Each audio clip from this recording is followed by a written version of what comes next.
I want to pull this story up.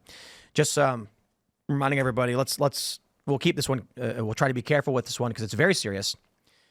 A street preacher had a gun pulled on him by a so-called trans person in San Francisco, so says the tweet. This happened in broad daylight as the Christian proclaimed that God made men to be men and women to be women.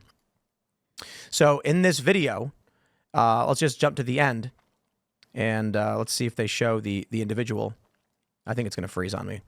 So this person, I'm not actually going to show them drawing the weapon. I don't want, but you can see them reaching into their bag. This person, who is presumed to be a transgender individual, drew a gun and pointed it point blank at a Christian pastor's face in San Francisco. The escalation is getting pretty dang serious. Totally reasonable behavior. This is why so in the previous segment, I'm saying rock in a hard place. What I mean by this is the only thing we can do is enforce the law. We cannot tolerate terrorism, and it is.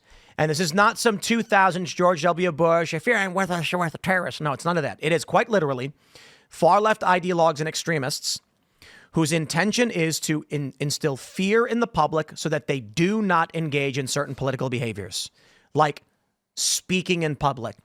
So let's play a game.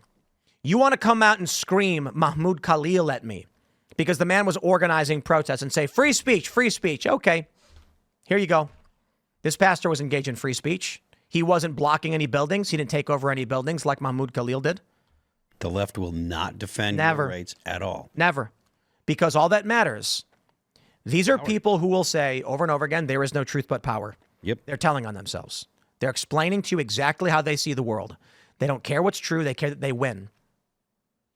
This one hits home for me because I'm not a street preacher from a Christian perspective, but I am kind of a street preacher. I'm out there wearing a sign saying children cannot consent to puberty blockers. I've been assaulted about 40 times. I've had my arm broken. I was attacked just a couple months ago. And that's my worst nightmare because I got kids and a wife to go home to. And these people are getting more violent, it seems, because they're losing. But we can't let them intimidate us. We just got to keep going. But yes, law enforcement needs to start prosecuting these guys. For everybody who's not seen Billboard Chris's videos, the crazy thing is you're very, what's the right word? Monotone, right? You're standing calm, right?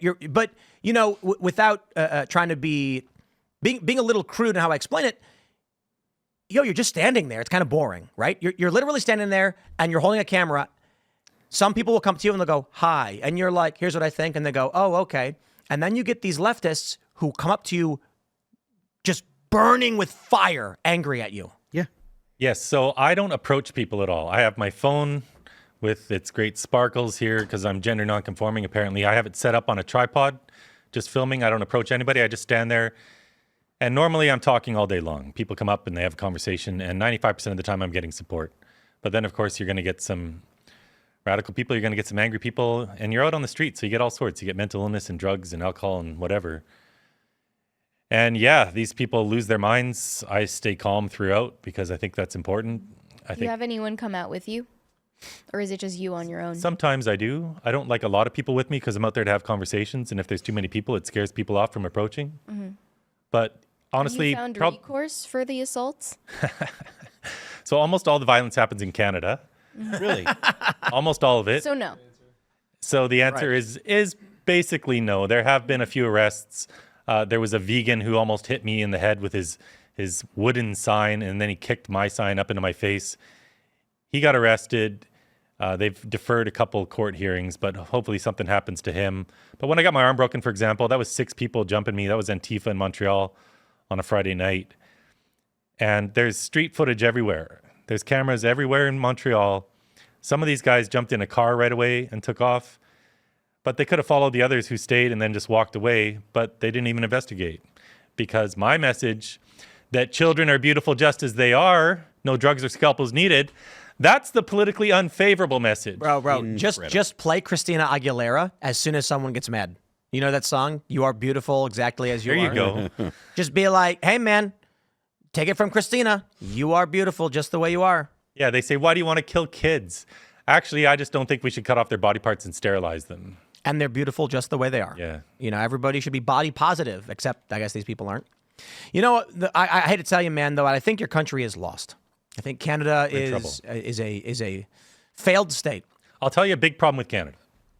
And I'm not here to rag on Canada because I love Canada. Oh, I am. But obviously the U.S. Constitution is superior.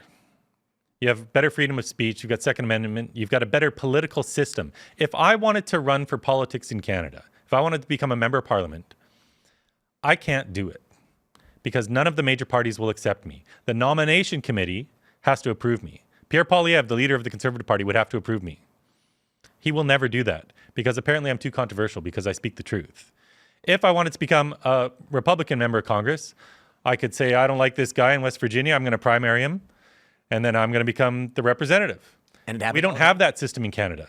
So the only people who are ever allowed to run for any of the major parties are the ones who play along, who go along, who don't rock the boat. They're never a maverick. They're not a leader. They're only followers. They're lapdogs.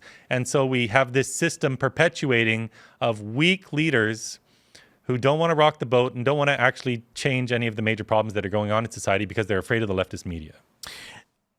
Chris, I have an opportunity for you. All right.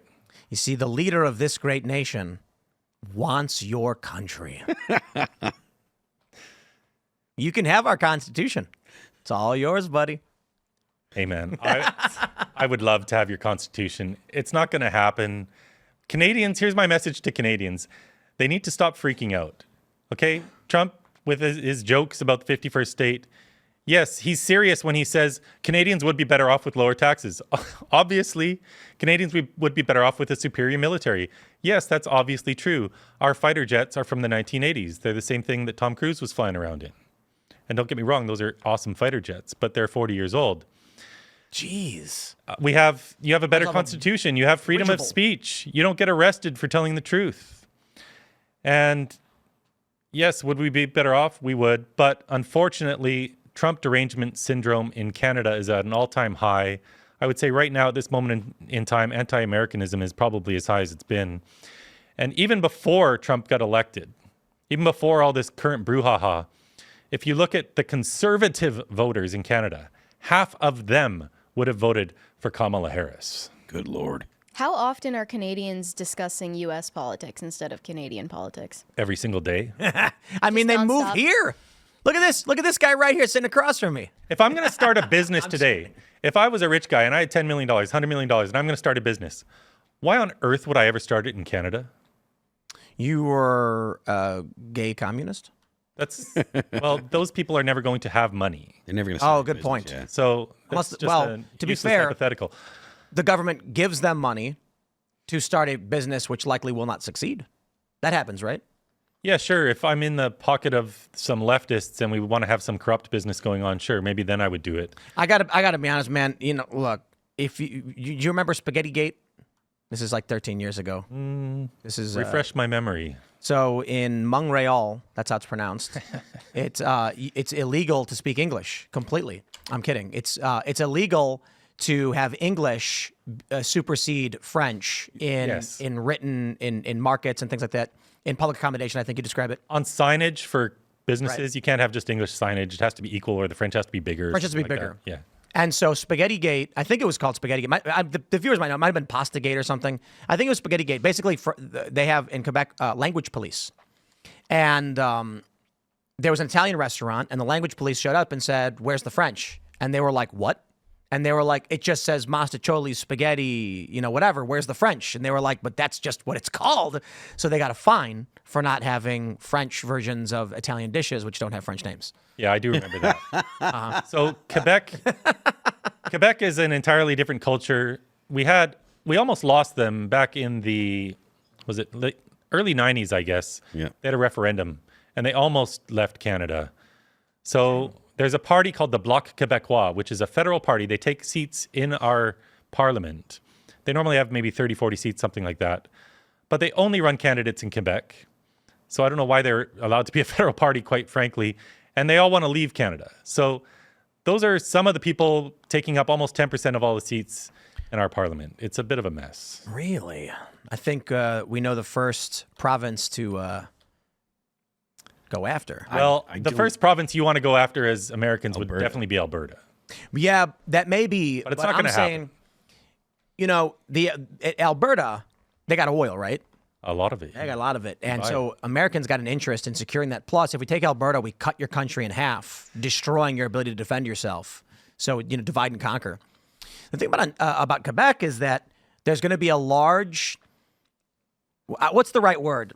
We'll be greeted as liberators because they're going to be like, Trump just says, hey, look, here's the plan. We take Canada. Quebec goes independent. I think you're wrong about the French. The French Canadians, there's a lot of French in them, and I don't imagine them thinking wanting their own country. We don't want them as fellow citizens. I didn't say that would be the case. I said Trump would go and say, help us conquer Canada, and Quebec is a free nation. Oh, okay. Oh, well, maybe. So we get everything but Quebec, and Quebec is free. And then you get, 47% of the Quebecois being like, ho, and they join up. And then what are they going to do in Canada? Quebec had the chance to join the U.S. back during the Revolution. Yep, would have been the 14th colony, but they were French, so they were like, no. And then they weren't a French. They were a British colony, weren't they? Or were they French? It was a British colony. They were a British colony. Yeah. Yep. Well, there was French and the British. Yeah. Right? But it was technically a territory of Great Britain. That's why, right? Canada started off as a colony, and we gained our independence in 1867. Wasn't it by writ or something? Like you wrote a letter being like, and they were like, yeah, okay, I guess.